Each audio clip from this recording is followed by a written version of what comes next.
hilbeena qabu Saba Kirtan. dadureen walaloo kaatis waa'ee barnootaa fi rakkina wallaalaa jetti.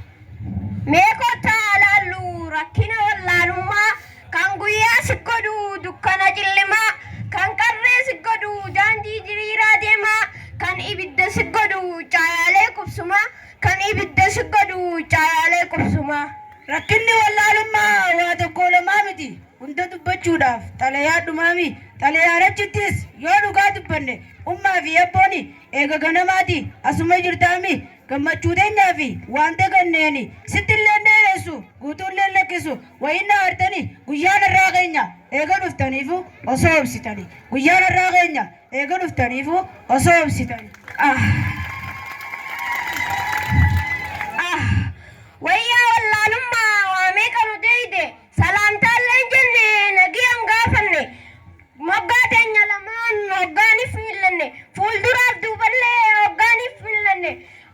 tokkollee nagarre hamilee waan garree kan hamilee waan garree namuunuma aaraa fuula nutti guure sababaan kun ta'eef ammuma nuuf gale eega akkas jenne amma jennu gaa eegeef yaadanne asham jirtu kunoo harka fuune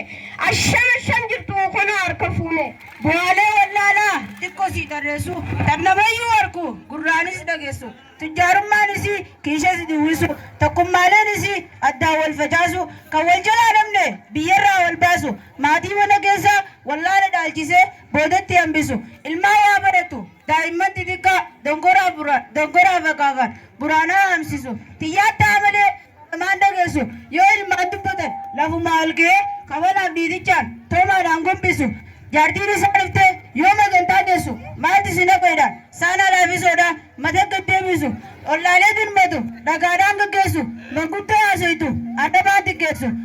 siraabaalii diigee maratee haajisu ayilaalaa wallaalummaa diina nu dhaalchisu ayilaalaa wallaalummaa diina nu dhaalchisu. Faallaa wallaalummaati beekaa bakar waareen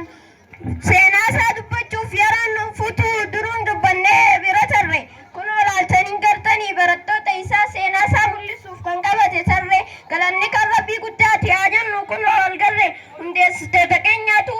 nu hunda nu yaamee walitti nu jaare asin nuuf gadhaabe mana barumsaa bakar waare barsoonni keenyaas aduuf rooban jenne kan ifannaan qabne nu barsiisan kunoo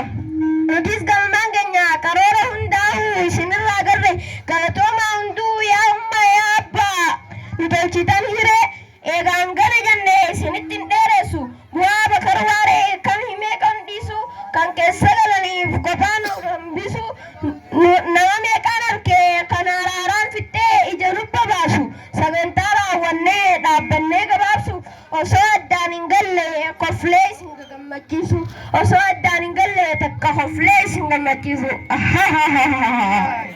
Dubbii takkaan qaba dubbii nama dhibu wallaala dubbanne waan nama ajaa'ibu irraa gorfamnu warri qalbii qabu ta'uudhaaf hawwina doktooraa fi hayyuu dubbiin takkittiisan kunoo diimee bara dubbii gowwaatii fi taanis taraaraa ilma kiyya kottu taa'imee na bira deemsha katalaqi naaf biti sijaaraa boosheedha addootiin sijaaraatti duutee jimaa jala dira dafii naaf deebii hin turinii kara dafii naaf deebii hin turinii kara. Na dhageessaa abbaa waaniin asiin ja'u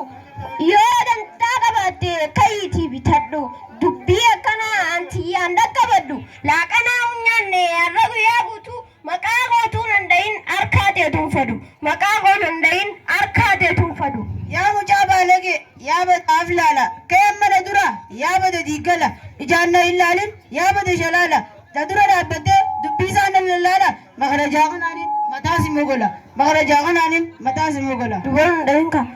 Ummaan sitti hamaa eegan gana jettee atuu hin dubbattu waggaa ijaan gartee kalee hudeessasii wayilaa kana nyaatte sijaaruma tanaa yoo ati ijaan garte har'a biraa deemtee tarra jetta kuno ammaa sitti hamaa asitti eeggadhu tana waagaan tante ammaa sitti hamaa asitti eeggadhu tana waagaan tante. Yaa mucaa salloqa yaa mucaa salloqa yaa bada diqaala dhaabu ceeteen baatu yaa mata jeedallo mucaala soo fiigu goojoo keessa jaloo yaa ummaa keeyti abban narraa baloo abbaan jarjaraadha darsa waliin kaloo umma abbaan jarjaraadha darsa waliin kaloo mucaan deema isaa miirri baadhee jaloo fannoon miila diddee kooshaan gombalaloo abbaan kooshaan qabatti huttuun distii jaloo jaartiin isaa dhuftee gaggaba galaloo aayilaa laa wallaalummaa boodee kanata warri himaan galaloo boodee kanata warri himaan galaloo eegaan kana jenne asin gabaafamaa nu gara ibiraaliifama nagayaan nuuf tura dhaammanne tanuma nagayaan nuuf tura dhaammanne tanuma assalaamu alaikum warahmatullahi wabarakatuh